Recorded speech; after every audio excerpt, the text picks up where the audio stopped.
Welcome everybody to Granny J Clay today. It's going to be fun.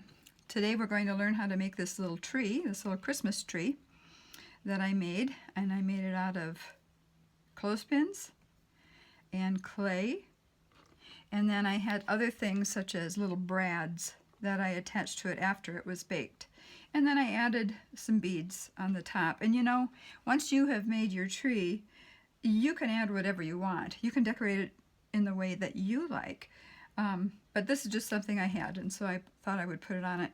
I wanted to show you something. I'm going to use these tools probably today. My ball tools, the rubber ends actually of the ball tools. I'm going to lay them aside. Obviously I'm going to use one of my clothespins that I bought. And by the way, I got these at the hardware store for cheap. And I just have so many ideas of what I can do with these. But today it's going to be the tree. So I'll share that with you. And then I'm going to also use my two little cutters as well as my Fat Daddy-O's cutters that I explained to you on another video. So those are right here at my side, and I wanted to show you the clay. On this tree, my base is green, as you can see. Today I'm going to make my base out of some bronze. I just think that would be very pretty. These are all the clays in green that I have. As you can see, they're just varied green colors. Even this one, this is a very light green. This is called wasabi. And here's a souffle clay. You notice that all of these are primo. This is the souffle clay. It feels kind of like velvet when you work with it. And these are Sculpey 3, and I use those once in a while too. I try to stick mostly to primo, but every once in a while I will also use Sculpey 3, and that's been very helpful. Today I've chosen to work on a tree in this color because it might show you the detail a little bit better than a darker clay. So I've already cut one open on the back. I may need two of them. We'll see. So I'm going to put those here, and then we will remove the rest of this clay, and we will get started. Now, this can be a Christmas tree. It can be whatever kind of a tree you like. You can make several trees. You can make them even in different sizes if you like, and put it in some sort of a scenery. But they're very easy. They're very easy to make, and I'll show you that right now. I'm going to set this aside for a minute. All right. Let's see, which one did I cut open? I cut this one open. You know, I decided I would just go ahead. A lot of times you can have things already rolled out, already cut and ready to go, which is fine, and that's great. But I am such a visual learner that when somebody talks to me about something to do with my hands, I really want them to show me. I just want to say, please, just show me, so I can visually see this. And so I thought, you know what, I'm going to do that for you guys. I'm going to visually show you how to roll the clay out. Now, like I said, I have a Never Need, and it's a machine that comes down and squishes on your clay. You can see a little bit of it right here. Yeah, right there. I use that Never Need a lot. However, I can't move it out of the way because I asked my husband to screw it to my table, which he did. And so it's handy for me to have right there. And on another day, I'm going to show you this, as well as show you my pasta maker, which is over to my side, which I'll use again today. So just give it a good roll before you put it through. Ooh, sorry about that. Before you put it through the pasta machine. Again, I'm using my acrylic roller. If you don't have an acrylic roller, you can use whatever works for you. Maybe a rolling pin, I don't know.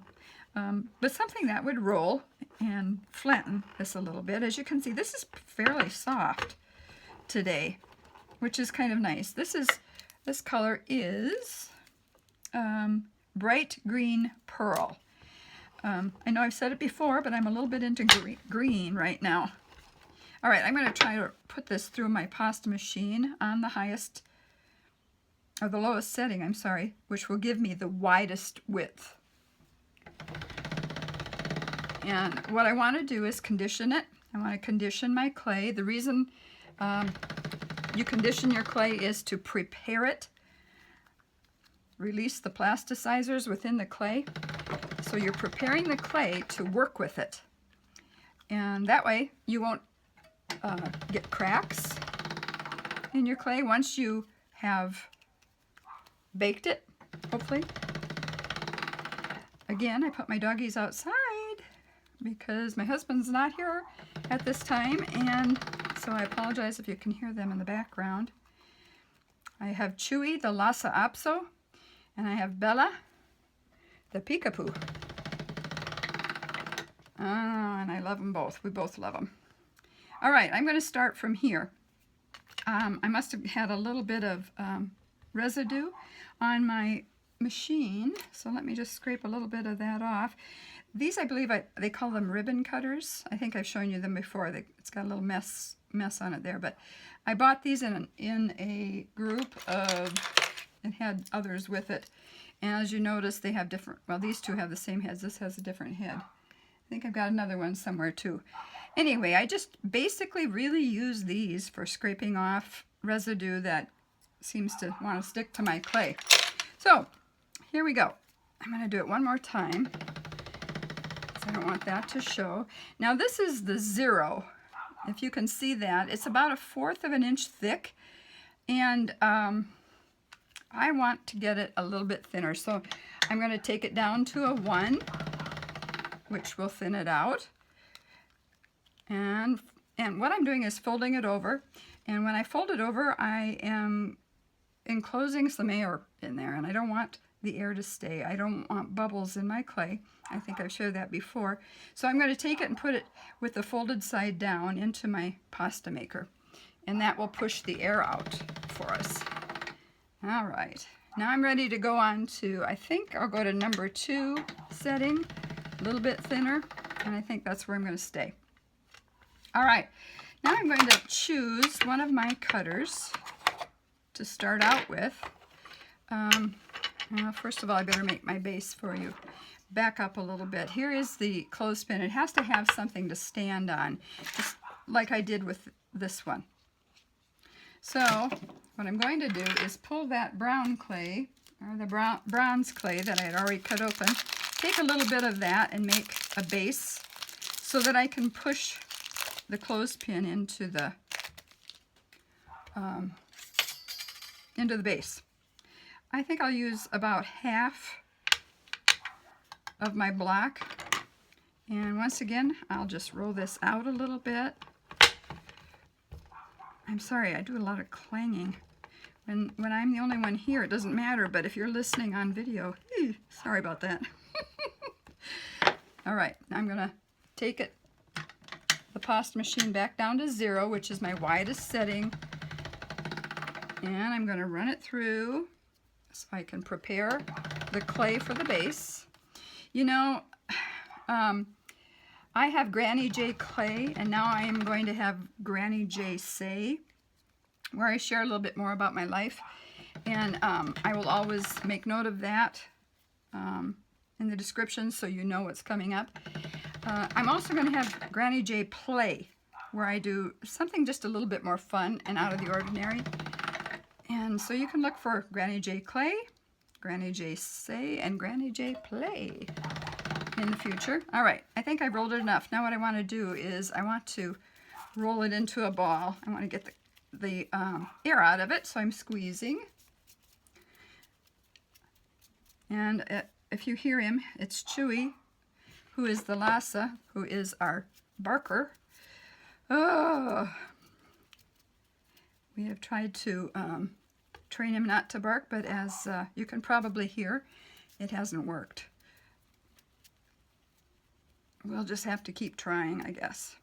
All right, now what I want to do, I've got that kind of nicely into a ball. I want to actually just take the clothespin and stick it in, just like that. And now I'm going to just work it, work it, work it. And if you see some cracks, just push it so it doesn't crack. What you want it to do is to stand up straight, okay? Stand up straight, like that. All right, and then I push the clay up against it. And that will give me a base to work with. So now I'm going to just pick that up, set it aside, and bring back my green. And I'm going to take, let's see, I have, as you can see, 5 layers here. 1, 2, 3, 4, 5. You don't have to have that many. You can have as many as you like, or as few as you like. It's up to you. So as I start this one, I'll see what I do with that. But maybe you can tell if you look at it closely, but I also stamped flowers into it. Like I said, you can do whatever you really want to do. It's up to you. Nobody's telling you how to do it or what to do. So make it your own. I'm going to just lean over here and grab a stamp. I have some of these very loose stamps, the clingy stamps. Probably need to be cleaned a little bit. And I think I'll use this one. And what I'm going to do first, though, is I'm going to go ahead and sometimes when I cut a circle or cut something out, I will take a piece of clear, here we go, plastic wrap, like from here, and I will lay it over the clay first. And the reason I do that is so that when I push down, I get a beveled edge. And because I'm going to be pressing some imprints around the edge of the clay, I won't need to do that this time.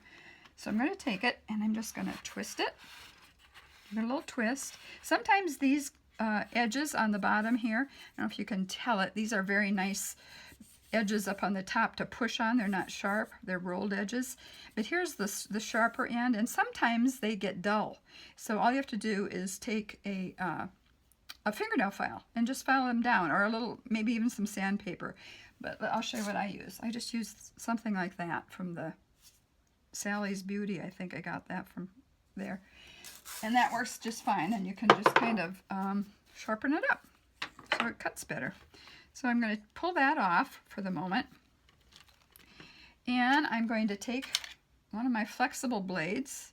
Let me just grab my dirty rag. I always keep an old dishcloth on my lap. As you can see, this has been stained. It is not dirty, but I have washed it, but it's just stained. So I just keep it on my lap. And just in case I want to wipe something off, wipe my hands off. And what I'm going to do is I'm going to loosen this up a little bit. Just kind of get the fray around the edges off a little bit. And then I'm going to lay it down again. And I'm going to take, excuse me, I'm going to take my stamp and I'm going to begin to stamp around. And you don't have to have it in any certain way. Whatever seems to work best for you will be just great. So let's try it. I'm just going to stamp here. And you want to stamp deep. Stamp down on the edge. And stamp there. And then I think I'll bring it over here and stamp here. No order, really no order at all. And I'm pushing down on the edges too as I go. That one just doesn't want to get deep enough, does it? I'm going to line it up again and see if I can get it deeper. There we go. And push there.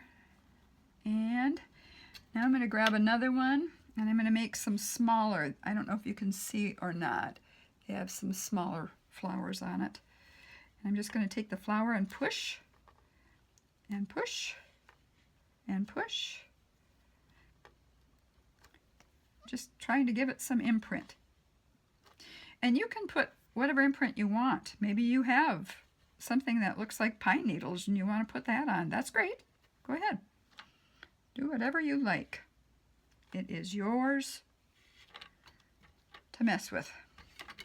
All right, now I'm just going to take my fingers and go around the edges and just kind of make sure they're not so sharp. And I'm going to take this, pick it up, and now I'm ready to begin to put this on. So I'll put the first one on, and what we want to do is I'm going to cut a hole in the center with my little cutter. Okay, let's see, it's about 1/2 inch. It says, so go into the middle, press, and there you've got it. Now what you want to do is you want to just put this very carefully, make sure you keep securing your clothespin, and you come over it, and depending on how far you want to let the tree go down, and I think I want it right about there, then I'm going to start to pinch, and I pinch it up against the clothespin. I'm just going to hold it, and then I'm going to walk around it, and I'm going to put some folds into it. And you're not going to see a lot of the base, but you'll see some. All right. So that's the bottom of the tree. I'm going to move it back a little bit. And I know this looks probably a little messy around here, but we're going to cover that up. As you can see, we cover the bottom up. So that's one. And I'm going to roll this out one more time and get it to a 2 on my pasta machine, which is the 3rd largest setting. And I'm going to I'll move this again. And I'll bring this back over. And now I want to get the next size. So, or do I? You know what? Maybe I'm going to make another one this exact size. I think so. All right, there's another one. You can already see we're probably going to need that second block of clay. And I did when I made my other one. You notice how I just picked that up and I didn't pick it up with my blade. I wasn't too worried about ruffling the edges because obviously we're going to touch it a lot. All right, now I'm going to go ahead and imprint on here. And imprint some more. I like doing this. I don't know, there's something about pushing into the clay and being able to see some pretty print. I just like it. But I like playing with clay. I hope you do too. And I hope you're teaching your children or your grandchildren. It's really a fun thing to be able to do. And it's forgiving. It's really forgiving. Okay, I think I have, well, let's see, maybe a couple right there. Just use the tip and the tip of that one. Maybe the tip of that one and over here. Okay. Now that I have it kind of sealed, and I'm going to push around the edges, and I'm going to cut the middle out like we did before. No, I guess I could pull that up. I was going to try to use another one. All right, I'm going to bring back my tree.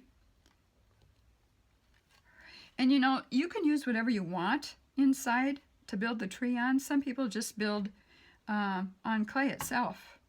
But I just thought I saw those and I thought, well, I'm going to give this a try today. So that was yesterday. So here we go.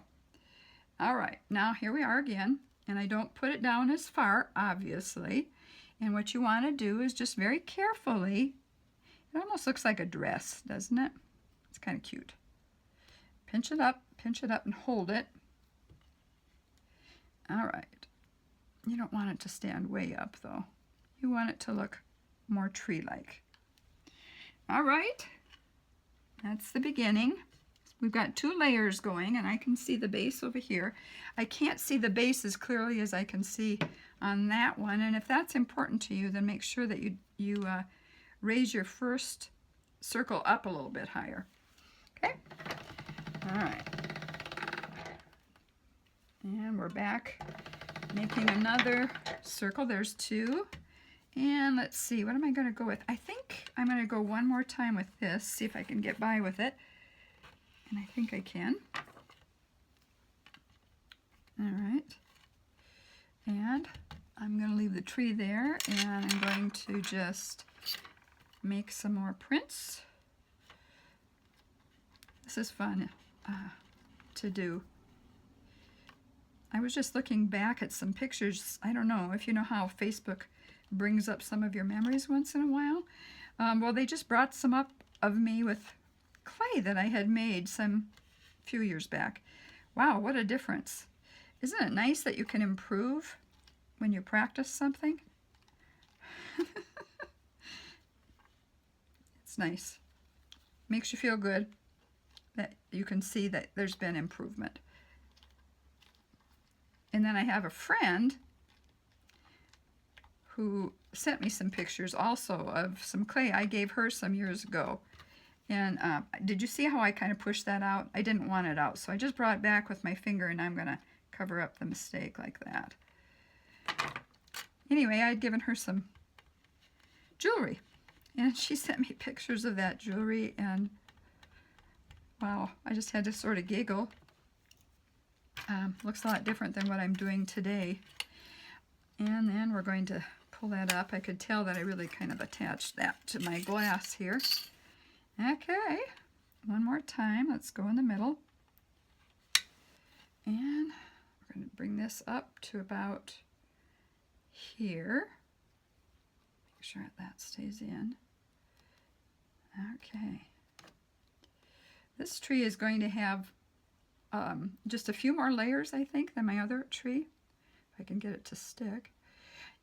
I almost used some of my, I'll show you, Genesis on this just to attach it to that, but I found I really didn't need it. If you push hard enough, it just stays on.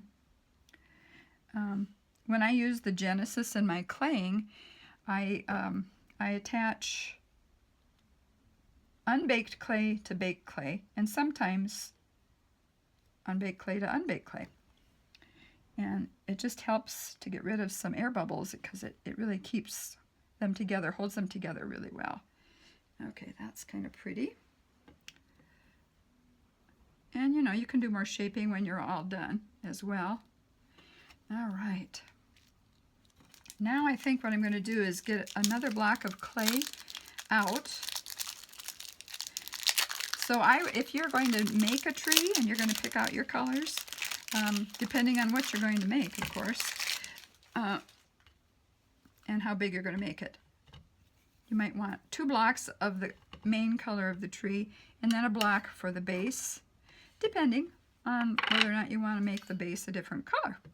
If not, then you can make it all the same color, and that'll work too. This is pretty soft as well, so hopefully I won't make that silly noise when I clang and bang here. Okay. You know, I said something about practice. Anything takes practice, doesn't it? Whatever we do in life, we need to practice. Oops, sorry. We need to practice. And I'm not done practicing. I've got a lot of practicing to do yet. But it's fun. I was out this morning and, well, I actually was out the other day at the hardware store, and there is a sweet young gal who, I'm not sure exactly how to say this, and I want to be considerate of her, but she is mentally challenged, and she greets people. She is the sweetest gal, just so sweet. And she always asks if you have a hug for her, and so I hug her. And so the other day I took her a piece of jewelry, hoping that she was there, because she's not there every time I go in. And she was there. And you would have thought that I'd given her the moon. Just a sweet gal. Isn't it fun? Isn't it fun when you're blessed and know how to do some things with your hands that you don't keep that for yourself. I truly believe the gifts we've been given aren't for us. They're for others. They're for others. So that's one thing I love to do, is to give away some of the things, well, a lot of the things actually that I make. That brings me joy. All right, now I'm almost there with this one. I'm going to run it on the number 2 setting, and then I should have it where we want it. Okay. Now, I think I'm going to make one more this size, but it's going to be a little bit skinnier. So it'll be up a little bit higher. And this is how my workspace looks when I am working. And I've heard other people say the same thing. It just kind of looks like a hurricane went through or something, but you know, you just don't take time to put things away properly until you're all done anyway. Okay, I'm going to turn it a little bit. I generally wouldn't be so rough with the clay if I were making something else, but with making a tree, it just allows me to be less precise. Okay, you know, where your stamp missed, just you can press one little flower here and there, and it's amazing what that'll do. I got these at Michael's, and so probably some of you have them. You know what they're really made for is to put on an acrylic block. They would stick to the acrylic block, and then you could take them and stamp them, but I like them free form because I can use them for so many different things that way. All right, now I'm going to just go around and kind of smoosh, is that a word? Smush the edges. And then we're gonna, I see that I didn't push out the green from before. Well, let me get that out of there. All right. Make a hole in that. And I think about right there. Okay. And this is kind of a by guess and by gosh sort of thing as you go around and you do your tree. And you know what? You could decorate your tree as you make it. You can put things on. Once you're all done, then just put things on as you like. I put Perfect Pearls on this after I had finished it. I just took a brush and I brushed Perfect Pearls, which is a pretty sparkly powder, and I'll show you that in a little bit. And I just brushed it on, and it was just fine, because you don't need everywhere, you know, up under here or anything. You don't need that. And then I put the brads and the top on after it was baked. So there you've got it. I think this would be pretty with 2 or 3 together, probably 3 in a group. You know, one that's taller, one that's shorter. And all right, so we got that one, and I'm going to try now to get a little bit more out of this. I'm going to just do this and that. Okay, now I'm going to go down, let's see, go down this to this next size in my Fat Daddy-O's cutters. And see if I can make it on here. Just barely. Just barely. There we go. All right. Again, we're going to stamp. Okay. I enjoy using my stamps. I hope you have some. And if not, then they do go on sale once in a while. So you can watch for sales of these stamps, and they're just so fun to use. Sometimes I think I use them too often, but yeah, maybe you don't. Maybe they can't be used too often. Depends on what you like to do and how you like to do it. All right, again, smooshing around the edge, picking it up, making sure it's not going to stick. And I'm going to use a smaller cutter now. And so, because I'm going to use a smaller cutter, this hole is going to have to stretch a little bit, and it might tear a little bit as I put it on. But I don't need as big of a hole, because as you can see, it's tapering here. I call this the neck, up at the neck. So let's just try it and see what happens. See, you can kind of stretch clay, which is really nice. And then I want it to come in up by the neck.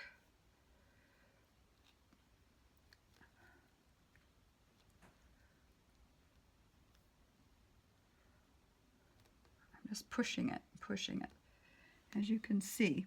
If you get little cracks around the edge, I think I was too close to the edge when I cut it, that's why. All right. So shape it the way you like it. And it's coming along pretty good. I think maybe one more and we're there. So let's see what we can do here. I'm not going to decorate. I just wanted to show you how to make the basic shape of the tree and how to make some sort of a decoration on the on each layer of the tree, which, like I said, is your choice. It's really up to you as to what you want to do. There's so many things you could do. I actually went and looked for a star. I wanted to put a star on the top, but I couldn't find one small enough. I couldn't even find one, actually, the one that I wanted. And I'm sure when it gets closer to Christmas, they'll have the stars, the Star of Bethlehem that I wanted. So I will watch for that. Okay, now I'm going to use, let's see here. Let's see, I might try the same size. I don't know, that might be too big. We'll see how it works. So I've already got 1, 2, 3, 4, 5. So this is number 6 coming up. I'm going to grab this other one. It has smaller print to it. I'm just going to print like this. Press down on the sides. Yeah, that didn't show as well as I'd like. You know, isn't that funny? You can just lay it back because it's a tree and some of it's going to be hidden. And you just really want the texture. Then you can just re-stamp it. You know, if you pick the stamp up and you see that, oh, that didn't stamp deep enough, and that happens, you can re-stamp it. Because it's on the tree, it's just not that big a deal. On something else, on jewelry or something else, yes, you want to be more precise. But on the tree, not so much.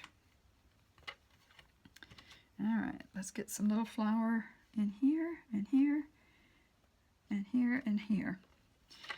Okay, now I'm going to use this one here again. And, all right.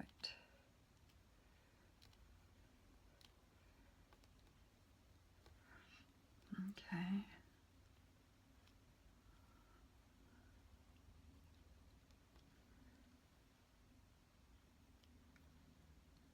Kind of stick it down to the level underneath there. There you go. Oh, that's pretty. 1, 2, 3, 4, 5, 6. And I want one little tiny one on top, so it will be a 7-layer tree. Fun. Fun. It's not what I planned, but that's what's turning out, and we'll take it. We will take it, take it, take it. Get a little bit more of my clay here.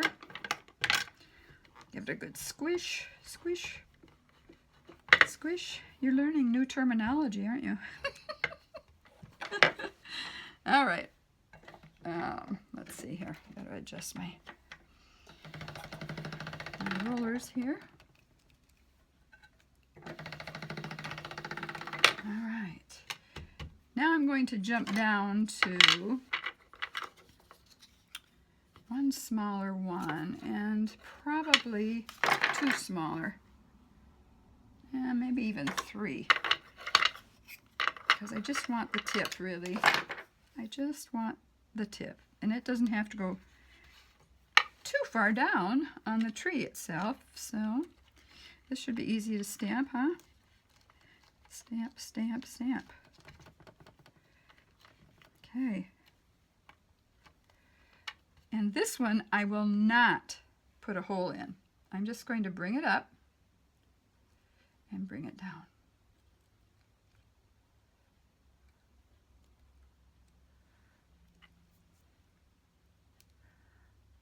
Okay, now I'm going to kind of shape it so it has a little bit more of a point to it. And then I'm going to come in with my stamp and stamp it while it's up here. And it won't be perfect, but it will be fine.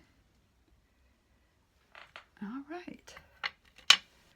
So, there we I like it that many layers. I don't know, maybe, I hope you do too. But you can do as many layers as you want, like I said, and we still have it standing. And that's a nice thing about using those clothespins. Here we go. I I took mine out of the bag and put them in a baggie for myself. But these are just stable. They're so stable when you put them into a base, and they will hold your layers of clay really well. So just have at it and have fun with it. Now what I want to show you is, let me just take this away so I don't get everything full of Perfect Pearls. I love it how they stack like that. All right. And I am going to show you how I put the Perfect Pearls onto, let me get my brush. This is a brush. This is just a cheap brush again. It's soft, flexible, and it's the Craft Smart B. I think it says, or 8. I'm sorry, 8. Anyway, that's just the brush I chose to use the last time. And in here I have Perfect Pearls, and I also put some of my old makeup in here because I use that once in a while too. And you know what I'm going to use today? Instead of using the white Perfect Pearls like I did on my other tree, I'm going to use the Sour Apple. It's called Sour Apple. So it's a shiny green. And you know what? These things get all over the place. You have to really clean up after yourself. I would just encourage wearing a mask because they can go up your nose and in your mouth. It's just kind of a mess. So if you use Perfect Pearls, excuse me, just had to wipe my nose a little bit here. I generally put something underneath, and I think I'll do that right now. I've got a paper towel here. I'm just going to gently lift my tree up. Okay. Make sure it's sitting the way I want it. And then I'm going to open my Perfect Pearls, and I'm just going to start to brush. And hopefully you'll be able to see this. I'll get it in a little bit closer. Just lightly. But you're going to see how it might bring out a little bit of a shine. And that Sour Apple is really pretty. Yeah, that really makes a pretty shine. And I am liberal with it. But the more you rub over it, the shinier it is. So I just kind of hold on to the tree like this, cut my hand around a little bit, and then I continue to just go ahead and put the Perfect Pearls on all the way around. Get that shine going. I don't know about you, but I love shine. And if this is for Christmas or for a friend or whatever, you probably will want a little bit of a sparkle to it too. All right, so set that up a little bit again. I think I'll hold the top this time. And we'll get the top done too. Some of you are going to think, wow, she really pours on those Perfect Pearls. And you know, I do. I really do. But I really think they're pretty.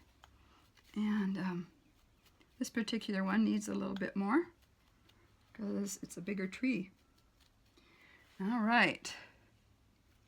Now, I told you I use these. If you happen to see, and what I would do, for time's sake, I would go over this and continue to shine it up a little bit because it will shine up more. There. But if one of your branch or one of your layers of your leaf has connected too much to the layer below it, come in with this and just prop it up like that. Just bring it up. So go around, and while it's sitting on your paper towel or whatever, just go take it all the way around, look at it, and see where you want to fix it. Okay? And that, my friends, is how to make a Christmas tree on a clothespin. And I hope you've enjoyed that. I just wanted to show you a couple things I'm working on. This is beside this. Mother's Day is coming up, and my mother-in-law just loves birds, but she can't have a bird feeder at assisted living anymore. And so what I have done, I'm going to make her some birds. This is just the beginning. This is scrap clay, and within this form of this bird, I have aluminum foil. And I actually took, let me show you, my mallet, and I pounded that foil so it was really tight within there, so that I could lay clay over the form. Now you're probably wondering, where did I get the form? Well, whenever I'm out and about, I look for all kinds of things. I was in the hardware store and I saw this bird on a hook. So you could put that on your wall and hooks up, or for some purse or for whatever you want to use it for. But I thought, oh, that would be a perfect form. So what I did is I turned it around and I forced aluminum foil in here and pounded it. And once I had that done, I took it out and then I covered it with some scrap clay. And so I'm going to make a couple of these for her, probably 3, and in different colors. And hopefully she's going to like them. She has a hard time seeing, but she can see better than most. She's got the best attitude. So anyway, I'm going to make that for her. I thought that might interest you a little bit. I also bought a couple of these, and these were at Michael's as well. Aren't they cute? And I have done some other things where I brought clay behind and I pushed it through and then baked it, but the wood warped. And I don't know if it would do it with this. I mean, it just kind of buckled. Not warped, but it buckled.